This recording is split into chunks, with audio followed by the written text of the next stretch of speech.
Well, good morning. Welcome to Daily Videos with me, Pastor Michelle. I don't know why. Doesn't it look kind of cloudy? Anyway, today's Friday, January 8th, and who knows what's happening here in my house. Let's start with some catching fire. I wait for him to mention the baby to play to the cameras, but PETA doesn't. And that's how I know that none of this is part of the games, that he's telling me the truth about how he feels about me. No one really needs me, he says, and there's no self-pity in his voice. It's true, his family doesn't need him. They will mourn him, as will a handful of friends, but they will get on. Even Hey Mitch, with the help of a lot of white liquor, will get on. I realize only one person will be damaged beyond repair if PETA dies. Me. I need you. He looks upset, takes a deep breath as if to begin a long argument, and that's no good at all. Because he'll start going on about Prim and my mother and everything, and I'll just get confused. So before he can talk, I stop his lips with a kiss.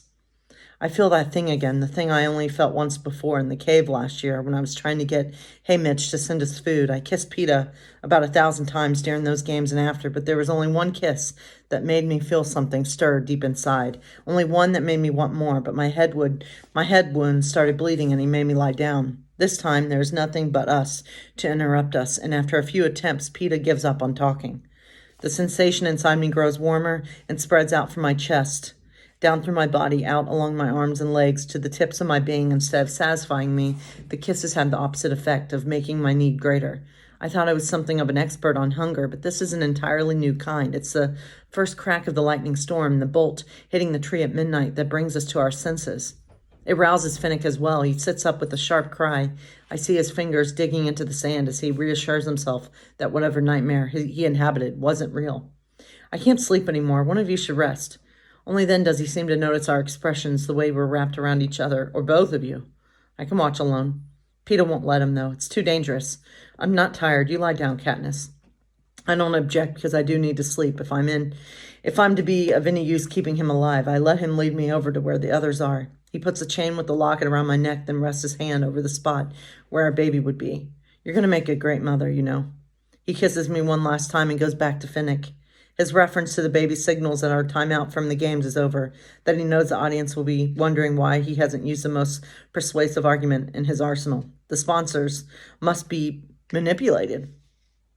But as I stretch out on the sand, I wonder, could it be more like a reminder to me that I could still one day have kids with Gail? Well, if that was it was a mistake, because for one thing, that's never been part of my plan. And for another, if only one of us can be a parent anyone can see, it should be PETA. As I drift off, I try to imagine that world, somewhere in the future with no games, no capital, a place like the meadow in the song I sang to Rue as she died, where PETA's child could be safe. When I wake, I have a brief, delicious feeling of happiness that's somehow connected with PETA. Happiness, of course, is a complete absurdity at this point, since at the rate things are going, I'll be dead in a day, and that's the best case scenario. If I'm able to eliminate the rest of the field, including myself, and get PETA crowned as the winner of the quarter quell, the sensation so unexpected and sweet, I cling to it, if only for a few minutes, before the gritty sand, the hot sun, and my itching skin demand a return to reality. Everyone's already up and watching the descent of a parachute to the beach. I join them for another delivery of bread. It's identical to the one we received the night before. 24 rolls from District 3. That gives us 33 in all. We can each take 5, leaving 8 in reserve. No one says it, but 8 will divide up perfectly after the next death. Somehow in the light of day, joking about who will be around to eat the rolls has lost its humor. How long can we keep this alliance? I don't think anyone expected the number of tributes to drop so quickly. What if I'm wrong about the others protecting PETA? If things were simply coincidental, or it's all been a strategy to win our trust, to make us easy prey, or I don't understand what's actually going on. Wait, there are no ifs about that. I don't understand what's going on, and if I don't, it's time for PETA and me to clear out of here. All right, my friends. Lemmy's wanting to play again. Let's dive right into, I hope everyone's doing okay on this day.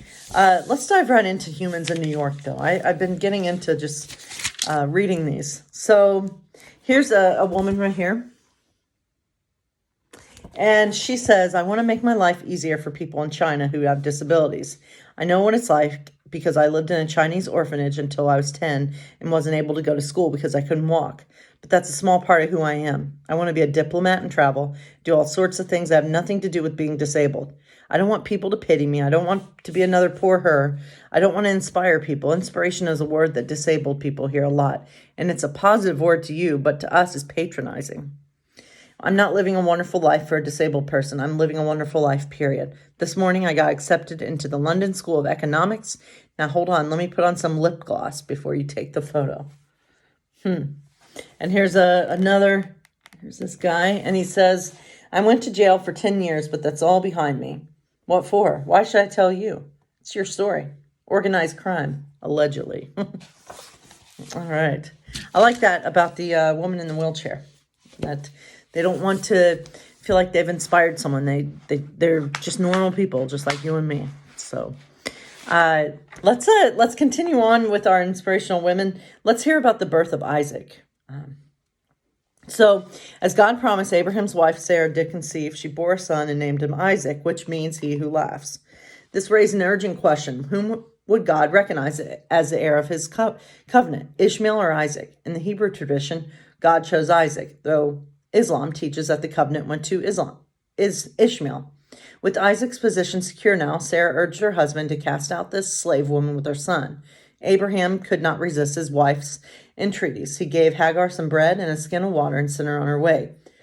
Fortunately, God took pity on her. Do not be afraid, the angel of the Lord said. Come, lift up the boy and hold him fast with her hand, for I will make a great nation of him. When Sarah died, she was buried in the cave of Machpelah, which Abraham had purchased from Ephron the Hittite. Upon his death, Abraham was buried next to his wife. And so here's a picture of Abraham and Sarah at the court of the pharaohs. And it's important to note that, who was going to be a big person in God's story, Ishmael or Isaac. It's important to note that both were. And I preached about that this past, not too long ago, about how all of us are part of God's story, no matter what. So let's dive right into God's love note, shall we? First, a reading from John. The light shines in the darkness, and the darkness did not overcome it.